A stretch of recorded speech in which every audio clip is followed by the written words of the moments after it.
Assalamualaikum warahmatullahi wabarakatuh. Salam sejahtera untuk kita semua. Yang terhormat Ibu Dr. Desi Rahmawati MPD selaku dosen mata kuliah dasar-dasar perencanaan pendidikan, dan yang terhormat Kak Muhammad Ifan selaku kakak pembimbing kami dalam menyusun artikel. Perkenalkan, kami dari kelompok 5 ingin mempresentasikan hasil dari artikel kami yang berjudul Kartu Indonesia Pintar Kuliah dan Perilaku Konsumtif Mahasiswa. Kelompok 5 terdiri dari yang pertama Muhammad Abdal Ahmuksin, yang kedua Muhammad Ferdiansa, dan yang ketiga saya sendiri Yulinar Helen Rosita.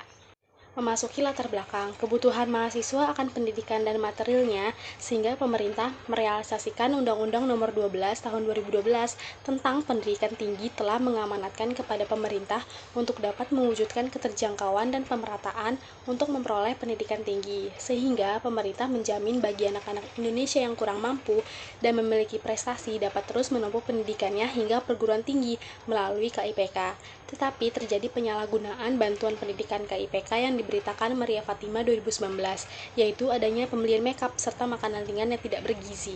Memasuki studi literatur, pemerintah melalui Direktorat Jenderal dan Pembelajaran dan Kemahasiswaan Kementerian Riset Teknologi dan Pendidikan Tinggi mulai tahun 2010 meluncurkan program bantuan biaya pendidikan bidik misi, yaitu bantuan pendidikan bagi calon mahasiswa yang tidak mampu untuk dapat menempuh pendidikan di perguruan tinggi. Bantuan dana bidik misi tersebut dimulai pada tahun 2010 sampai 2019 dengan bantuan biaya sebesar 2,4 juta per semester serta biaya hidup 700.000 per bulan per mahasiswanya. Pada tahun 2020 terjadi perubahan nama dari bidik misi menjadi KIPK, dan pada tahun 2021 terjadi perubahan biaya hidup yang lebih tinggi. Kaitan pemberian KIPK dan tujuan pendidikan dalam perencanaan pendidikan. Perencanaan pendidikan merupakan suatu proses yang mempersiapkan seperangkat alternatif keputusan bagi kegiatan masa depan yang diarahkan kepada pencapaian tujuan dengan usaha yang optimal dan mempertimbangkan kenyataan-kenyataan yang ada di bidang ekonomi, sosial budaya, serta menyeluruh suatu negara. Perencanaan pendidikan di Indonesia, yaitu memajukan pendidikan di Indonesia dengan membuat anak-anak Indonesia yang terkendala biaya untuk bisa melanjutkan pendidikannya ke jenjang yang lebih tinggi. Sehingga berdasarkan Undang-Undang Nomor 12 Tahun 2012 tentang Pendidikan Tinggi, pemerintah Indonesia berkewajiban meningkatkan akses dan kesempatan belajar di perguruan tinggi dengan memberikan biaya bantuan pendidikan berupa KIPK, Kartu Indonesia Pintar Kuliah. Baik, selanjutnya adalah mengenai perilaku konsumtif. Di sini intinya adalah perilaku konsumtif didefinisikan sebagai tindakan seorang membeli sesuatu barang tanpa adanya pertimbangan yang didasarkan pada faktor kebutuhannya. Menurut Zainal tahun 2020, ada 4 faktor yang mempengaruhi perilaku konsumtif mahasiswa. Di antaranya 1. Ingin tampak berbeda dengan yang lainnya. Yang kedua, ikut-ikutan yang sedang menjadi trennya. Yang ketiga, kebanggaan dengan penampilan dirinya yang selalu menggunakan pakaian ataupun barang-barang yang mewah. Dan yang terakhir adalah menarik perhatian orang lain. Baik, selanjutnya adalah penelitian relevan. Pada set ini menampilkan 20 penelitian relevan yang membantu kami dalam mengembangkan artikel yang kami susun. Beberapa di antaranya adalah penelitian dari Sandi Irma Karismayanti tahun 2017 mengenai pola penggunaan dana dan gaya hidup mahasiswa penerima beasiswa bidik misi di Fakultas Ekonomi Universitas Negeri Yogyakarta, di mana hasilnya menunjukkan bahwa gaya hidup konsumtif mahasiswa bidik misi sebagian besar masuk dalam kategori rendah, yaitu sebesar 80%, kategori sedang sebesar 20%, dan tidak adanya satupun orang yang memiliki gaya hidup yang tinggi. Selanjutnya ada penelitian dari Septian tahun 2019 mengenai dampak pemanfaatan beasiswa bidik misi mahasiswa program studi pendidikan sosiologi Universitas Negeri Makassar, di mana hasilnya menunjukkan bahwa dampak pemanfaatan beasiswa bidik misi pada mahasiswa program studi pendidikan sosiologi Universitas Negeri Makassar antara lain dampak positifnya yaitu meningkatkan motivasi belajar dan dampak negatifnya yaitu nilai IPK turun serta perilaku konsumtif yang meningkat. Terakhir ada dari Wulandari tahun 2020 mengenai efektivitas penggunaan dana beasiswa bidik misi mahasiswa Fakultas Ekonomi Bisnis Islam IAIN Bengkulu, yang hasilnya menunjukkan bahwa efektivitas penggunaan dana beasiswa bidik misi mahasiswa Fakultas Ekonomi Bisnis Islam IAIN Bengkulu dari segi konsumsinya dikatakan belum efektif karena adanya penyelewengan dana yang dilakukan mahasiswa penerima beasiswa bidik misi.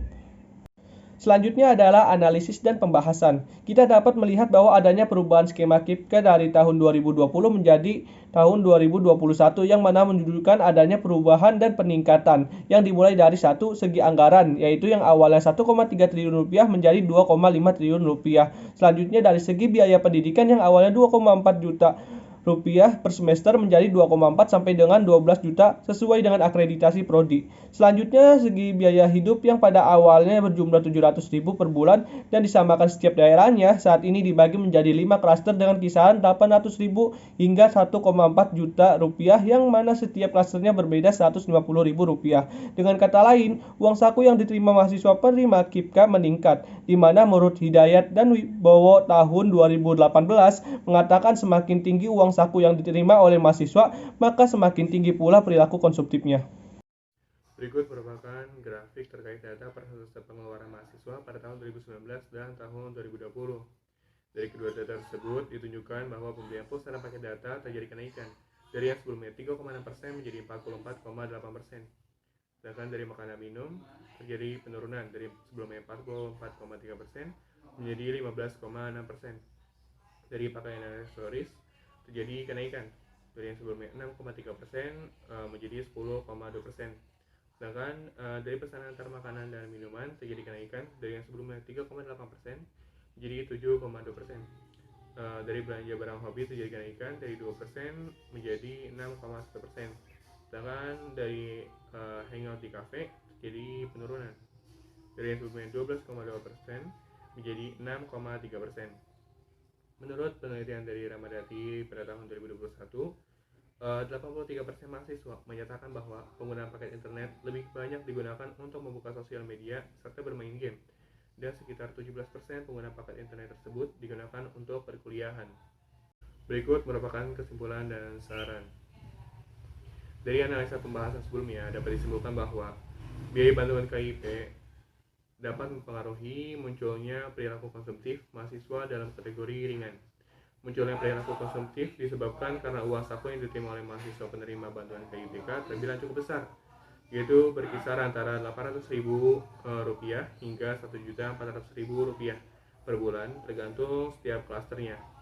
Sebanyak 44,8% mahasiswa menyatakan pengeluaran terbesarnya saat ini untuk pulsa dan internet, dengan sebanyak 83% mahasiswa menggunakan paket internet digunakan untuk membuka sosial media serta bermain game, dan sekitar 17% penggunaan paket internet tersebut digunakan untuk perkuliahan.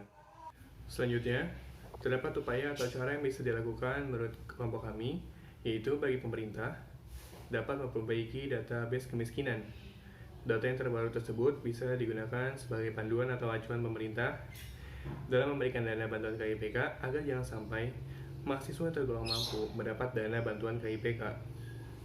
Selanjutnya, bagi pemerintah perlu adanya dilakukan pembentukan tim KIPK di setiap universitas untuk mensurvei mahasiswa, di mana datanya digunakan sebagai parameter pantas atau tidaknya mahasiswa tersebut dikategorikan sebagai penerima KIPK. Selanjutnya, bagi universitas dapat menyiapkan monef yang akan dipergunakan untuk mendata pengeluaran mahasiswa yang mendapat bantuan KIPK sebagai pengendalian pengeluaran dana yang diberikan. Berikut merupakan daftar pustaka dari artikel kami.